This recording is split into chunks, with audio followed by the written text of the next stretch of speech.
안녕하세요. 아이드부동산 정상환 대표입니다. 안녕하세요. 최준석 공인중개사입니다. 자, 오늘은 좀 특별한 시간을 갖도록 하겠습니다.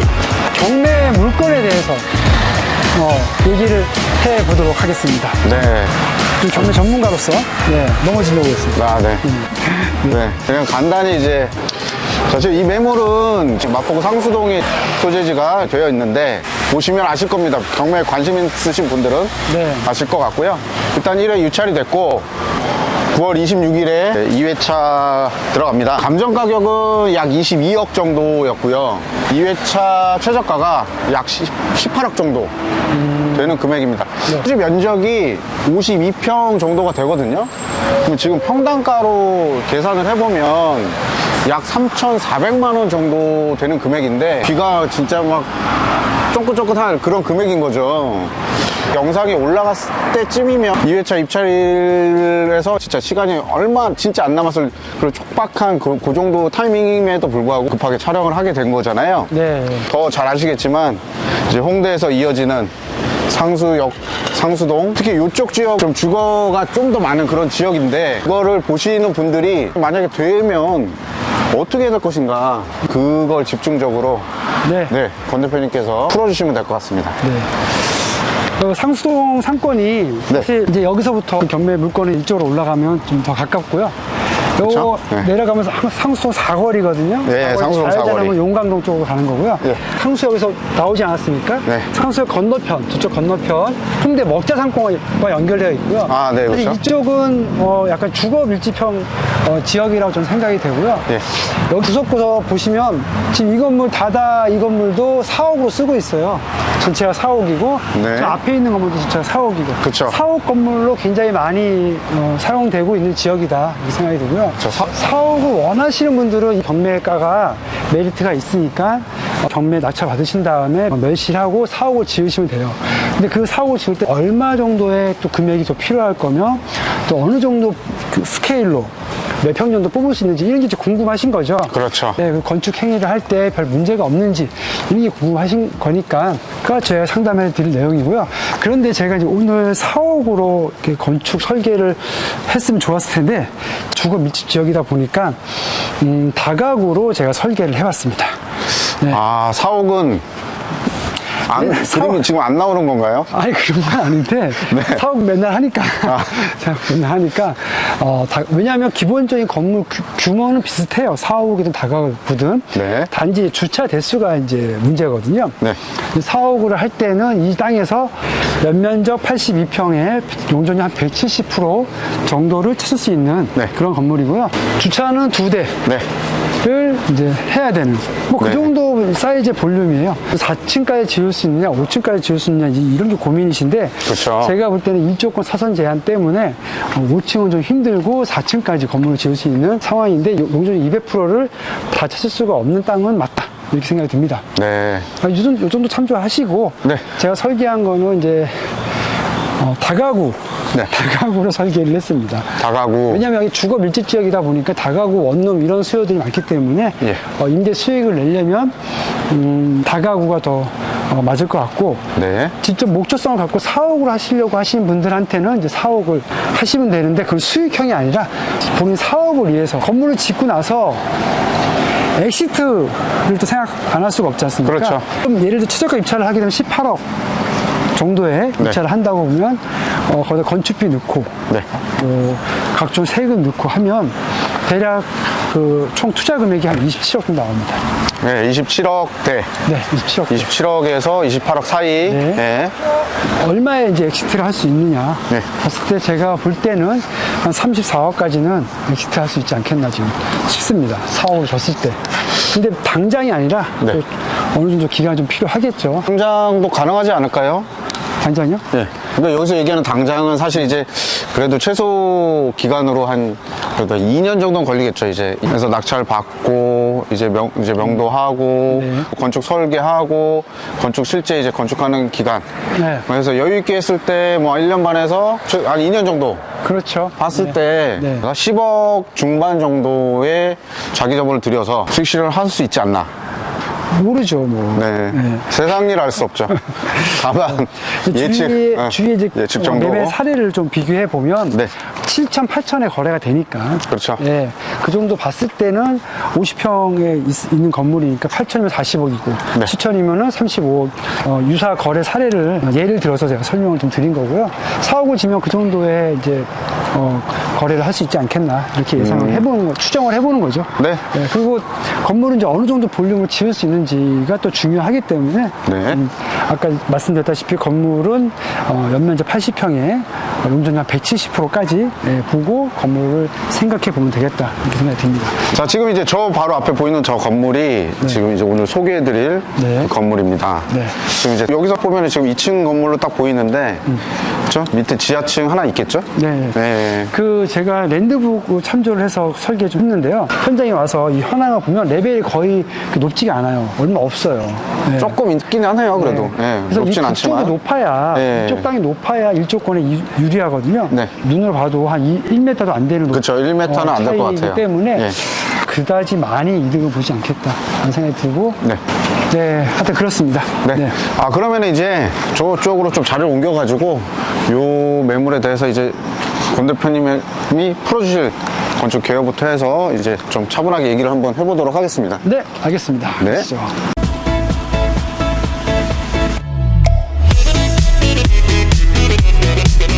자, 뒤에 보이시는 본 경매 물건. 자, 제가 여기 건축 개요를 잠깐 설명을 좀 드리도록 하겠습니다. 네. 자, 기존 토지 면적은 172제곱미터, 그렇죠. 52평. 52평. 현재 여기가 이제 2조 일반 주거지이기 때문에 건폐율 60에 용적률 200%를 적용했을 때 건축 면적 31평하고 연면적은 104평까지 용적률 200%, 네. 104평까지 건물을 신축할 수 있는 그런 이제 곳입니다. 지금 현재 건물은 72평, 지하 1층, 1층, 2층 이렇게 3개층으로 해서 72평으로 되어 있는 연화지로 되어 있는 주택입니다. 네, 맞습니다.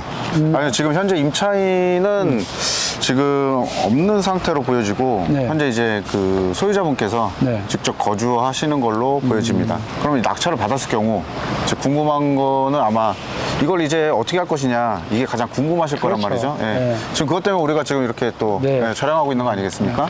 자, 그럼 이거 어떻게 될까요? 네, 낙찰을 받아서 네. 개발 행위를 해야죠. 예, 해야죠. 그래서 주택으로 두 가지 방향을 개발 행위를 해봤습니다. 아, 두 가지 방향이요? 네. 주택을 두 가지 방향으로? 네. 어떻게 두 가지가 나오죠? 다가구로 하는 경우랑 네. 1층 근생, 나머지 2층은 다중. 네. 다중주택. 예. 네. 아, 그러면 지금 다가구하고 네. 다중하고 다중주택 어떤 차이가 있는 거죠? 다중은 취사가 안 돼요. 아. 그러니까 주방을 넣을 수가 없는 거죠. 아, 네. 그냥 방만. 예. 브루스타도 못 쓰나요? 불쌍히 쓸 수 있죠. 예, 컵라면은 끓여 먹을 수 있는 거예요. 자, 그냥 설계 개요를 잠깐 설명을 좀 드리자면 네. 저쪽이 정북방향이거든요. 그렇죠. 이 건물은 정북방향으로 인접 대지가 있습니다. 그렇기 있죠? 때문에 네. 정북방향으로 그대로 일조권 사선 제한을 받습니다. 네. 네. 단지 올해 12월 달부터는 네. 일조권이 일조권 9m부터 네. 시작이었는데 일조권 사선 제한이 지금은 10m로 바뀌었습니다. 아, 1m. 예, 10m가 늘어난 거죠. 바뀌면서 1m 늘어난 늘어나면서 거죠. 예. 좀 더 상황이 좋아졌죠. 예. 예.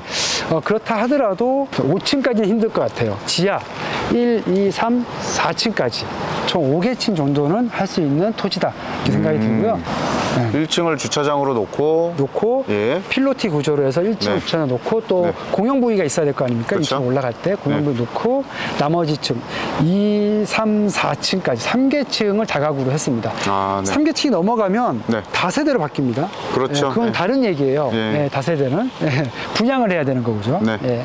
하지만 다가구로 봤을 때는 이제 3개층까지 이렇게 했는데요.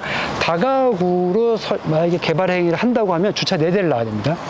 4대. 네. 아, 4대까지. 네. 왜냐하면 세대당 0.8대, 60제곱미터 이하는 0.8대거든요. 네. 그러니까 총 5세대로 제가 기준을 잡았어요. 그래서 평면을 보시면 또 201호, 202호, 301호, 302호, 2층하고 3층은 2세대, 4층은 이제 1세대. 총 5세대. 총 5세대를 놓고 봤을 때 0.8대이기 때문에 네.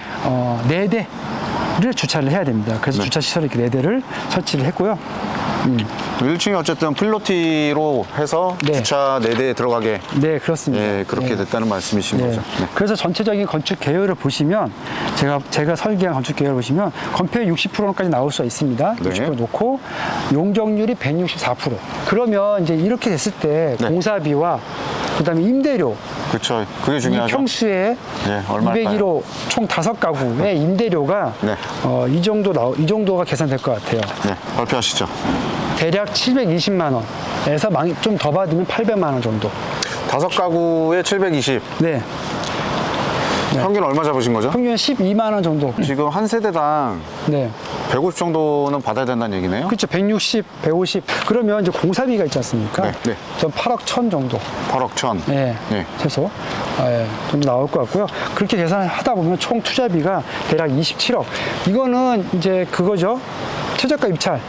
제가 18억으로 입찰을 봤을 때. 네. 봤을 경우에 총 투자비는 27억 6천 정도를 예상하고 있습니다. 아니, 지금 그 최저가로 계산해서 공사비 8억 1천이면. 네. 그러면은 지금 26억 정도 되는 것 같은데. 취득세. 아. 예. 그동안 또 대출도 하셔야 될 거 아닙니까? 대출 취득세. 이자비. 이런 거 안 낼 수가 없어요. 예. 그러면은 이제 한 1억 5천 정도 더 들어간다. 그렇죠. 그렇죠. 예. 그래서 27억 6천 정도가 총 투자비가 될 것 같고요. 네. 거기에 따른 수익률은 3.4%. 3.4%. 예. 3.4. 네. 많이 듣던 숫자죠. 3.4. 랜드북에서는 다중로 했을 때 네. 1층에 근생을 놓고 네. 다중주차를 했을 경우에 주차가 2대입니다.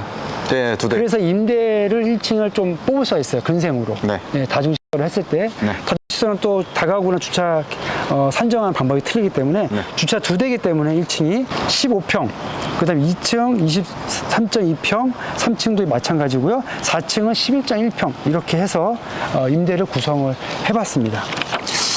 그러면은 지금 어쨌든 총 몇 세대 정도가 주거용으로 같은 경우는? 다중 네. 같은 경우는요, 2층에 4가구, 네 가구. 3층이 4가구, 4층이 2가구. 이렇게 빡빡하게 뽑았습니다. 예, 총 10가구. 10가구. 예. 네. 그래서 지금 랜드북에서 봐야 되는 이제 평면은 이렇게 구성이 되어 있습니다. 아. 방만 예. 됐기 때문에. 방만 놓기 때문에 굉장히 좀 많이 나올 수가 있는 거죠. 이런 호수가. 네. 예. 그렇게 해서 수익률을 거의 비슷합니다. 아, 비슷하군요. 여기도 한 3.5% 정도 나옵니다. 예. 그래서 다가구든 다중이든 수익률은 거의 비슷하다. 코너 건물이기 때문에 어떤 가시성은 굉장히 좋아요. 그렇죠. 가시성 좋죠. 네, 가시성 좋고 네. 뒤쪽에도 주차할 수 있는 여분의 공지가 있습니다. 실제적으로 주차를 한다 그러면 7대까지도 가능할 것 같아요. 네, 좀 붙여서. 그러면은 네. 만약에 근생으로 짓게 되면 네. 훨씬 더 주차하는데 양면 도로기 때문에 좀 편할 수 있고 네. 좀 유리하다 이렇게 생각이 들고요. 4억으로는 지면 괜찮을 것 같아요. 예. 그렇죠. 4억으로 하는 게 네. 그럼 지금 이제 4억으로는 평면이 지금 없죠. 없죠. 네. 예. 4억으로 하는 게 오히려 조금 더 네. 어떻게 보면은 장점이 더 많을 수도 있을 것 같다는 생각이 드는데요. 네. 네. 아까 근데 계속 랜드북을 말씀을 하시는데 네. 언급을 해도 괜찮은 건가요? 제가 뭐 랜드북 욕하는 것도 아닌데 다 직접 의뢰를 한 거라서 네. 제가 다 할 수가 없어서 네. 나름대로 제가 다가구만 하고 네. 다중시설 레이아웃은 랜드북 이용했습니다. 네. 그러면 어쨌든 이렇게 자꾸 언급을 해주시면 고상철 교수님께서 좋아하시겠네요. 좋아하시겠죠. 아, 네. 저 그럼 제자가 뭐- 저기 계시지 않습니까? 그러네요. 경매를 하더라도 실제로 와서 보고 그 주변 상권에 대해서 파악을 한 다음에 하셔야죠. 네, 그리고 맞습니다. 수익률 분석도 해보고 해서 어떤 개발 행위를 할 수가 있는지를 분석을 해보셔야 되는데 사실 다가구나 다중시설 뭐 이런 쪽으로는 수익률이 높진 않아요. 네, 높진 않네요. 네. 하지만 목적성을 갖고 계시는 어떤 사옥을 하시겠다고 하신 분들은 그렇죠. 굉장히 저렴하죠. 3,400이면 이 근방에서 볼 수 없는 네. 또 최저가 유찰을 봤을 때 네. 그렇습니다. 이 근방이 6,000, 7,000 저 안쪽 골목 쪽에도 막다른 길 안쪽에도 3,800 정도의 매물이 나온 게 있습니다. 그렇죠. 더 이제 외곽으로 나가도 네. 예, 지금 여기 지금 최저가보다는 더 비싸다는 얘기잖아요. 그렇죠, 그렇죠. 꼭 하셔라 이렇게 하면 안 되죠. 예, 뭐 이렇다 지금 말씀을 드리는 건데 네. 살짝 아쉬운 부분이 그러면은 진짜 계속 저희가 아쉬운 부분이 요거 4억으로 네. 진짜 네. 딱 한번 평범 뽑아왔었으면 네. 어땠을까? 그럼 저를 죽이세요.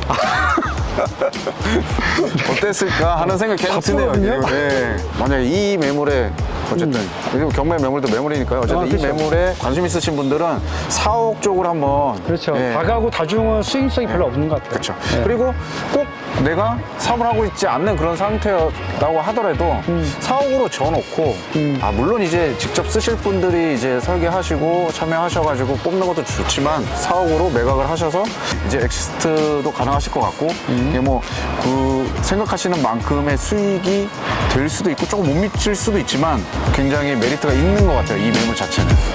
네. 그렇습니다. 자, 그러면 오늘 여기까지 하고요. 네. 다른 경매 물건으로 또 얘기를 나눠볼까요? 예. 알겠습니다. 네, 마치도록 하겠습니다. 저는 아이디 부동산 권상환 대표였습니다. 네, 최준석이었습니다. 네, 감사합니다.